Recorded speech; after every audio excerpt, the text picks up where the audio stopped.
नमस्कार, बहुत स्वागत है आपका INS 24/7 में। मैं हूं आपके साथ नदीम अहमद। तो इस खास कार्यक्रम में आपका बहुत स्वागत है। इस खास कार्यक्रम में चर्चा करेंगे खजाने के कितने राज। दरअसल मध्य प्रदेश की राजधानी भोपाल इन दिनों एक इनकम टैक्स छापे की वजह से चर्चा में है। दरअसल इनकम टैक्स छापे में करोड़ों के कैश बरामद हुए और कई किलो सोने भी जब्त किए गए, जिसके बाद से अब इसको लेकर के सवाल उठ रहे हैं कि आखिर इस पूरे मामले में कौन कौन गिरफ्तारी हुई है और क्या कुछ कार्रवाई हो रही है।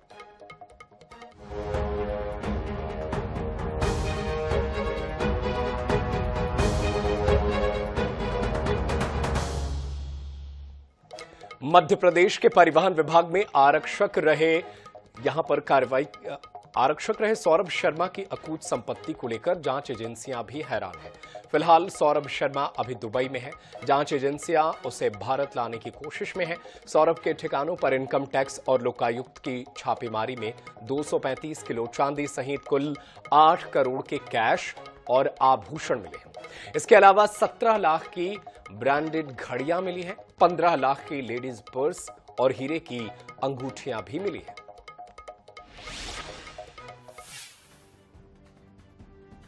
मध्य प्रदेश की राजधानी भोपाल में रहने वाले पूर्व ट्रांसपोर्ट कांस्टेबल सौरभ शर्मा के ठिकानों पर गुरुवार को रेड पड़ी।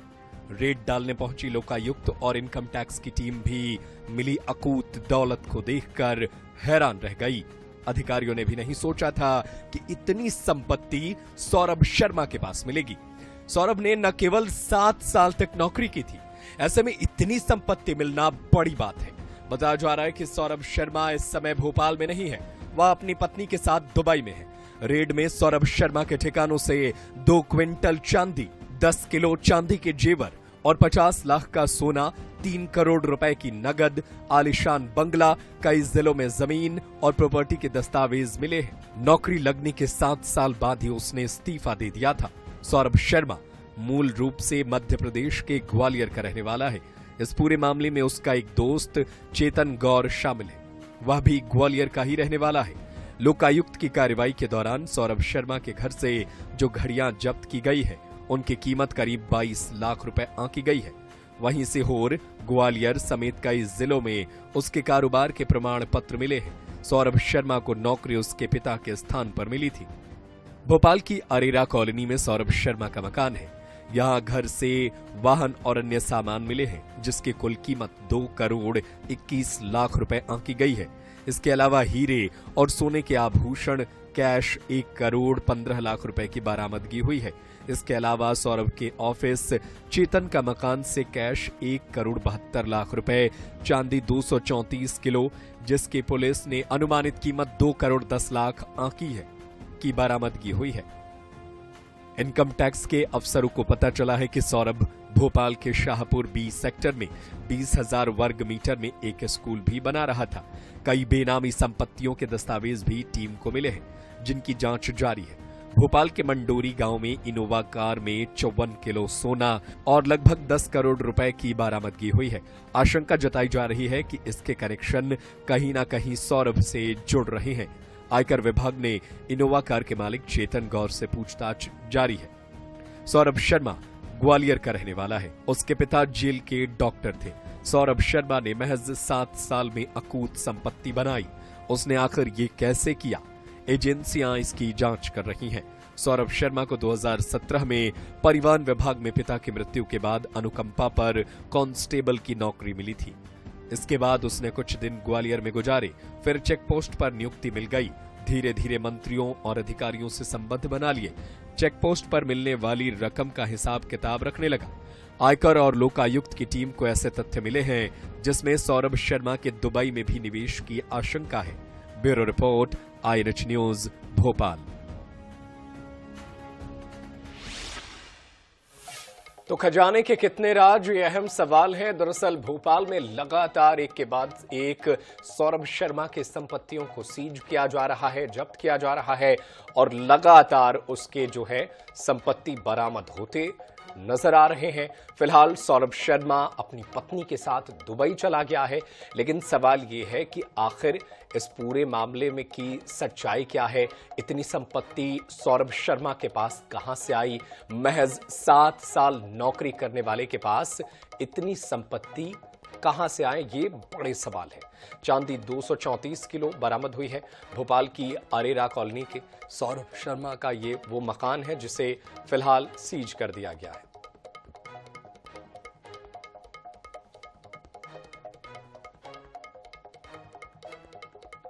और चलिए, ज्यादा जानकारी के लिए हम अपने सहयोगी का रुख कर लेते हैं। हमारे साथ प्रदीप तलरेजा हमारे साथ जुड़े हुए हैं।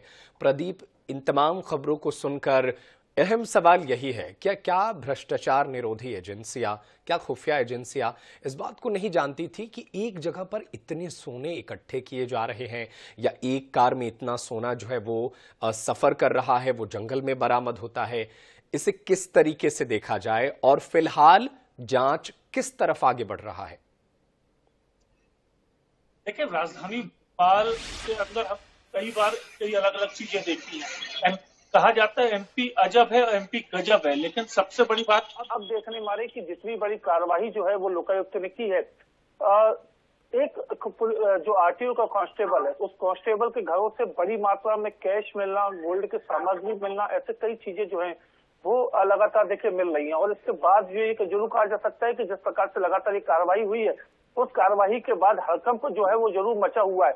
ऐसे कई जो तथ्य हैं वो लगातार देखने में आए। देखिए, अब जो एक मंडोरी गांव था रातीगढ़ के जो थाना क्षेत्र में आता है, उस क्षेत्र में एक लावारिस गाड़ी मिलती है इनोवा, जो MP 7 के नंबर से आती है और जो ग्वालियर की कही जा रही थी। और उस गाड़ी ने क्या खोला, जब उसने खोला तो ये देखने में जो वहाँ जो आयकर विभाग की टीम थी या पुलिस विभाग की जो टीम थी, वो कहीं ना कहीं देखिए आश्चर्य में पड़ गई थी। और इतनी बड़ी मात्रा में सोना का मिलना, ऊपर से 10 करोड़ रुपए के आसपास की नकदी का मिलना, तो ये कहीं ना कहीं जरूर बताता है कि जिस प्रकार से ये पूरी जांच हुई है वो कहीं ना कहीं अब जो है वो काफी बेहतर स्तर तक जा रही है। लेकिन देखिए, एक बड़ी चीज जरूर जो आपने कही है कि इतना बड़ा अगर गोल्ड का भंडारण किया जाता है या चांदी का भंडारण किया जाता है, तो वो आखिर कैसे हो रहा था? और सबसे बड़ी बात है कि इस भंडारण के पीछे क्या खुफिया तंत्र जो थे उसकी क्या नाकामी रही है, ये कहीं ना कहीं जरूर देखने वाली बात नहीं रही है। लेकिन देखिए, एक तरफ 52 किलो गोल्ड का मिलना, ऊपर से उसी के निवास पे अगर 2 कुंटल के आसपास जो है वो चांदी का मिलना, ये कहीं ना कहीं एक बड़ा जो ये मैसेज जो है ये उन लोगों का है कि जिस हम कितना भी आप कर लीजिए, हम भ्रष्टाचार से पीछे नहीं हटेंगे। शायद यही चीजें जो है वो लगातार देखने में आई है। जी बिल्कुल, इसका मतलब जो भ्रष्टाचार है वो गहराई तक जड़ जमाए हुआ है। राजधानी भोपाल के आसपास हाल ही में हमने देखा कि ड्रग्स जो है वो बड़ी मात्रा में बरामद किए गए, तो इसका आना और जाना ये भी अहम सवाल है। इस पर प्रशासनिक टीम को देखनी चाहिए। लेकिन एक और अहम सवाल है प्रदीप तलरेजा, कि जो सौरभ शर्मा है उसका दुबई जाना, क्या वो मासूमियत है? क्या वो यूं ही हो जाता है, या उसे कहीं से भनक लगती है तो वो शिफ्ट हो जाता है इन तमाम चीजों को पीछे छोड़ करके, क्योंकि दुबई में है तो सेफ है वाली स्थिति है?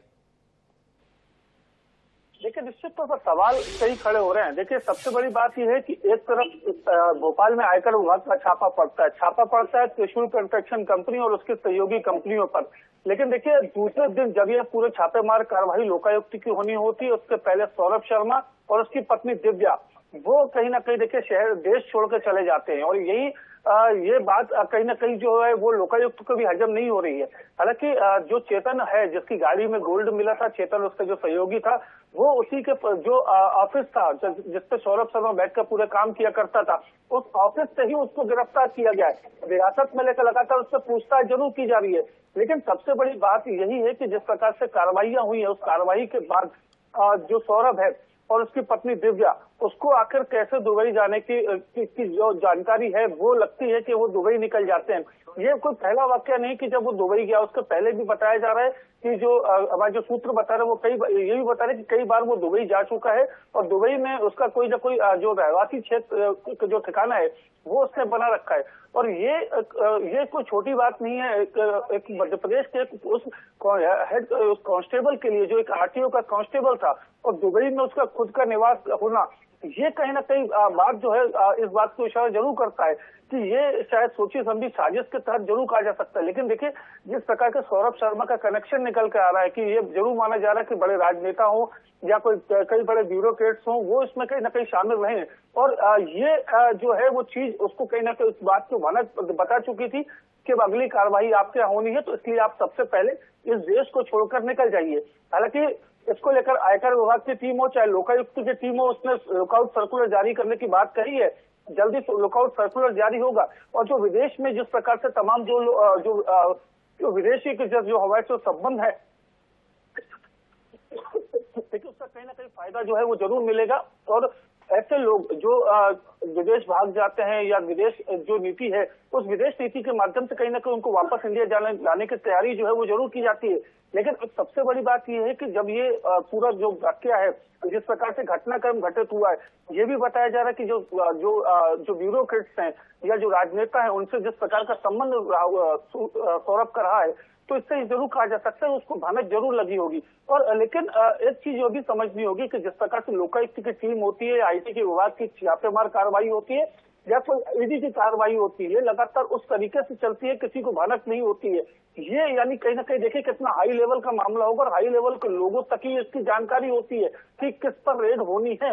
लेकिन उसके पहले अगर किसी व्यक्ति को इसकी जानकारी होती है तो ये कहीं ना कहीं निश्चित तौर पर बड़ा सवालिया निशान जो है जरूर खड़ा करती है। बिल्कुल सौरभ, ये बेहद अहम सवाल है, लेकिन ये दुबई से जुड़ा हुआ ही एक अहम सवाल है कि बताया ये भी जा रहा है कि उसने दुबई में भी अवैध तरीके से वहां पर भी उसने निवेश कर रखा है, वहां पर उसकी संपत्तियां हैं। तो इससे जुड़ी क्या जानकारी निकल कर आ पा रही है? क्या जांच एजेंसियां जो है वो इस बारे में भी गहन जांच कर रही हैं कि उसकी दुबई में संपत्ति भी है?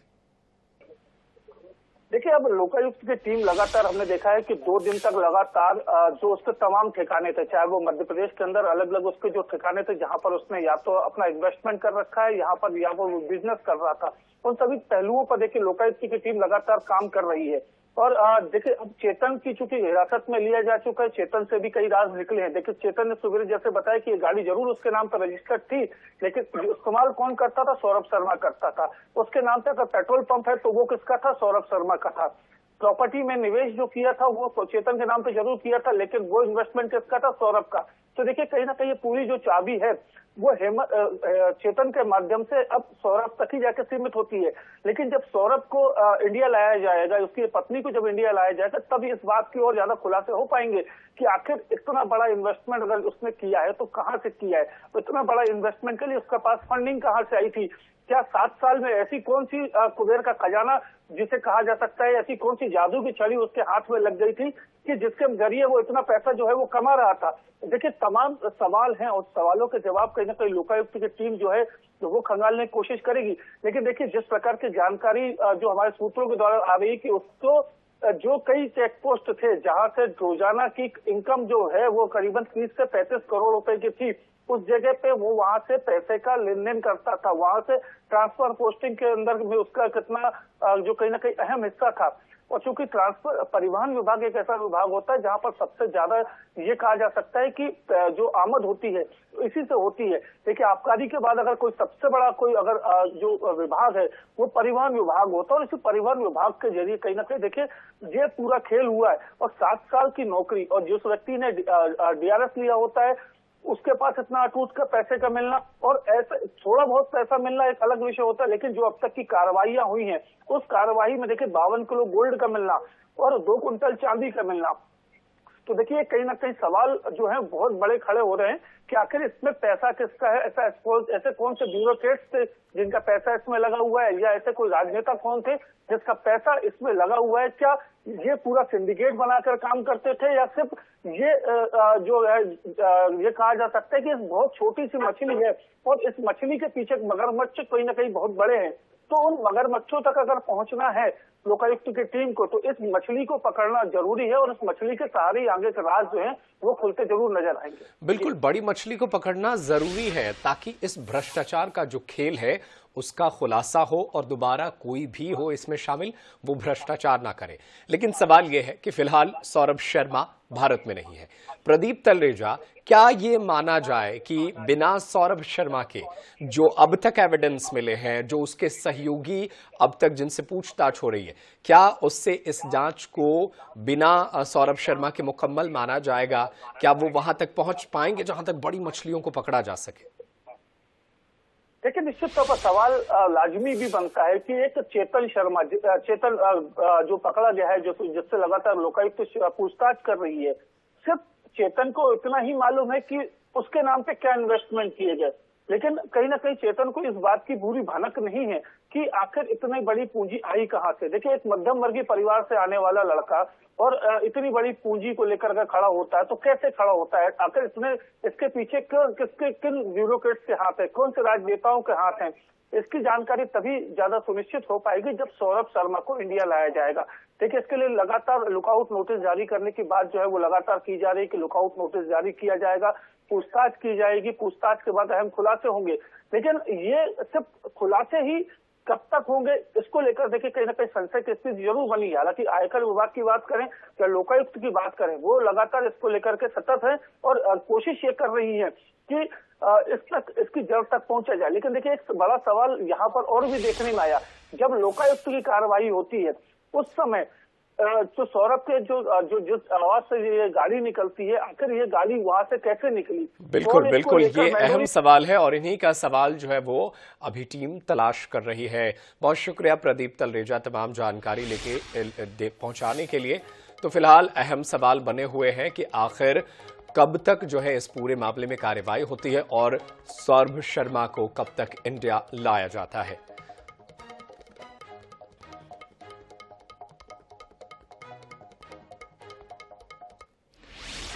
और वक्त एक छोटे से ब्रेक का, ब्रेक के बाद फौरन हाजिर होते हैं। आप देखते रहिए INS 24/7।